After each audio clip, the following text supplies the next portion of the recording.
दोस्तों, स्वागत है आपका मेरे चैनल SM सुविचार में। आशा है आप सब स्वस्थ होंगे। दोस्तों, आइए सुनते हैं आज की कहानी।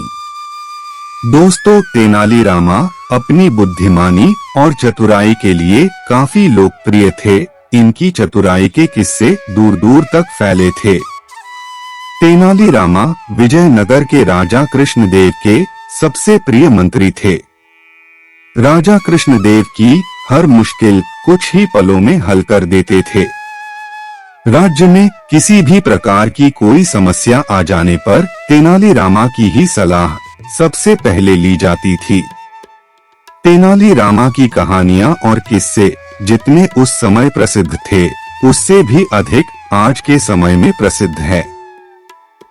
दोस्तों, आइए सुनते हैं तेनालीराम की रोचक कहानी। बेशकीमती फूलदान। राजा कृष्णदेव राय के जन्मदिन के अवसर राजमहल में बहुत बड़े भोज का आयोजन किया गया।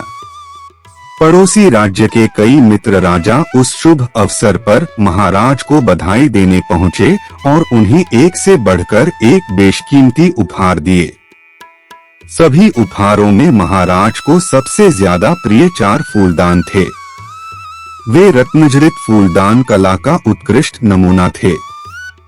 महाराज ने उन्हें अपने शयन कक्ष में रखवाया और एक सेवक को उनके उचित रखरखाव की जिम्मेदारी सौंप दी। सेवक पूरी सावधानी से उन फूलदानों की साफ सफाई किया करता था। उसे पता था कि महाराज को वे फूलदान कितने प्रिय थे। यदि उसकी असावधानी से उन्हें कुछ भी नुकसान हुआ तो फिर उसकी खैर नहीं। किंतु एक दिन जो नहीं होना था वह हो गया। सफाई करते समय उन 4 फूलदानों में से एक फूलदान सेवक के हाथ से फिसलकर नीचे गिरा और चकनाचूर हो गया। डर के मारे उनकी जान सूख गई। लेकिन यह बात न छिपनी थी और न ही छिपी। महाराज को जब फूलदान टूटने की खबर मिली तो वे आगबबूला हो गए। उन्होंने उस सेवक को फांसी पर लटका देने का आदेश दे दिया। वह सेवक बहुत रोया, बहुत मिन्नतें की, लेकिन महाराज टस से मस न हुए। अगले दिन सेवक को फांसी पर लटकाया जाना था। तेनालीराम को जब ये बात पता चली तो उन्होंने महाराज से मिलकर इस छोटे से अपराध के लिए सेवक को फांसी देने का विरोध किया। लेकिन महाराज इतने अधिक क्रोधित थे कि उन्होंने तेनालीराम की बात अनसुनी कर दी। महाराज को समझाने में विफल होने के बाद तेनालीराम बंदीगृह में उस सेवक से मिलने पहुंचे। सेवक तेनालीराम को देख अपने प्राणों की रक्षा के लिए गिड़गिड़ाने लगा। तेनालीराम उसे दिलासा देते हुए बोले, विश्वास करो, तुम्हें कुछ नहीं होगा। बस फांसी के पूर्व जैसा मैं कहूँ वैसा ही करना। तेनालीराम सेवक के कान में कुछ कहकर वहां से चले गए। अगले दिन सेवक को फांसी से पूर्व महाराज के सामने ले जाया गया। महाराज ने उससे उसकी अंतिम इच्छा पूछी तो वह बोला, महाराज, मेरी अंतिम इच्छा बचे हुए 3 फूलदानों को देखने की है। उसकी अंतिम इच्छा पूरे करने वे तीनों फूलदान दरबार में मंगवाए गए। जैसे ही वे फूलदान उस सेवक के सामने ले जाए गए, उसने उन्हें उठाकर जमीन पर पटक दिया। तीनों फूलदानों के टुकड़े जमीन पर बिखर गए। अपने प्रिय फूलदानों का ये हश्र देख महाराज का क्रोध सांतवें आसमान पर पहुंच गया। वे चीख पड़े, ये तुमने क्या कर दिया मूर्ख? इन फूलदानों को तुमने क्यों तोड़ा? तेनालीराम को जब ये बात पता चली तो उन्होंने महाराज से मिलकर इस छोटे से अपराध के लिए सेवक को फांसी देने का विरोध किया। लेकिन महाराज इतने अधिक क्रोधित थे कि उन्होंने तेनालीराम की बात अनसुनी कर दी। महाराज को समझाने में विफल होने के बाद तेनालीराम बंदीगृह में उस सेवक से मिलने पहुंचे। सेवक तेनालीराम को देख अपने प्राणों की रक्षा के लिए गिड़गिड़ाने लगा।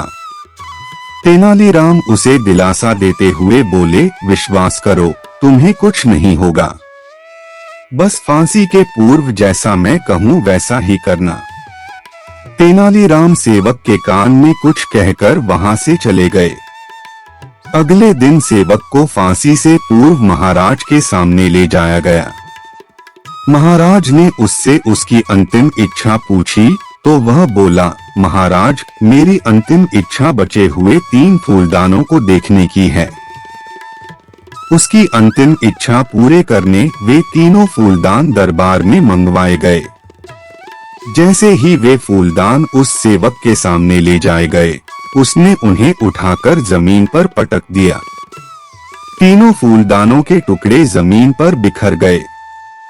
अपने प्रिय फूलदानों का ये हश्र देख महाराज का क्रोध 7वें आसमान पर पहुंच गया। वे चीख पड़े, ये तुमने क्या कर दिया मूर्ख? इन फूलदानों को तुमने क्यों तोड़ा? महाराज, मेरे हाथों जब एक फूलदान टूटा तो मुझे मृत्युदंड मिला। जब ये 3 फूलदान टूटेंगे तब भी किसी न किसी को मृत्युदंड मिलेगा। मैंने इन्हें तोड़कर उन लोगों के प्राण बचा लिए हैं, क्योंकि मनुष्य के प्राण से बढ़कर और कुछ भी नहीं। सेवक हाथ जोड़कर बोला। यह बात सुनकर महाराज में समझ आया कि अपने क्रोध के वशीभूत होकर वह क्या अनिष्ट करने वाले थे। उन्होंने सेवक को छोड़ देने का आदेश दिया और उससे पूछा, किसके कहने पर तुमने से ऐसा किया? सेवक ने तेनालीराम का नाम लिया। महाराज तेनालीराम से बोले, तेनालीराम, हम तुमसे बहुत प्रसन्न हैं।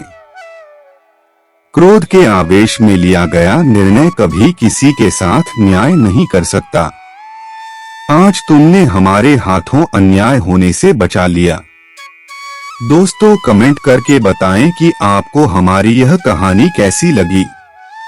पसंद है तो इसे लाइक और शेयर करें और ऐसी ही मजेदार कहानियां सुनने के लिए चैनल को सब्सक्राइब करना ना भूलें। मिलते हैं जल्दी ही एक और नई कहानी के साथ। तब तक स्वस्थ और खुश रहें। नमस्कार दोस्तों।